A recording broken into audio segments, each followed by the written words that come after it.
உங்களுக்கு ஒருத்தர் துரோகம் பண்ணிட்டாருன்னு வச்சுக்கோங்க, ஒரு தடவை பண்ணியிருக்காருன்னு வச்சுக்கோங்களேன், அது அவரு 1000 தடவை பண்றதுக்கும் தயங்க மாட்டாரு. கடல் தண்ணி உப்பா இருக்குன்னு தெரிஞ்சுக்கிறதுக்கு நீங்க மொத்த கடலையும் குடிச்சு பாத்துக்கணும் அப்படின்னு எந்த அவசியமும் கிடையாதுங்க. ஒரே ஒரு சொட்டு தண்ணி போதும். அது மாதிரிதான் ஒருத்தரோட ஒரே ஒரு துரோகம் அவங்களால எந்த அளவுக்கு இறங்கி போக முடியும், அவங்க என்னவெல்லாம் செய்ய துணிவாங்க அப்படிங்கறத உங்களுக்கு காட்டிடும்.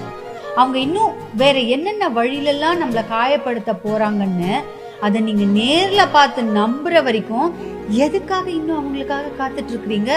போதும், தயவு செஞ்சு நிறுத்திக்கோங்க. உங்க மன அமைதிக்காக, உங்களுடைய நிம்மதிக்காக அவங்கள நீங்க மன்னிச்சிருங்க, தப்பு கிடையாது. ஆனா தகுதியே இல்லாத ஒருத்தர்கிட்ட, ஏற்கனவே உங்களை ஏமாத்தின ஒருத்தர்கிட்ட உங்க நம்பிக்கைய திரும்ப திரும்ப கொண்டு போய் ஒப்படைக்காதீங்க.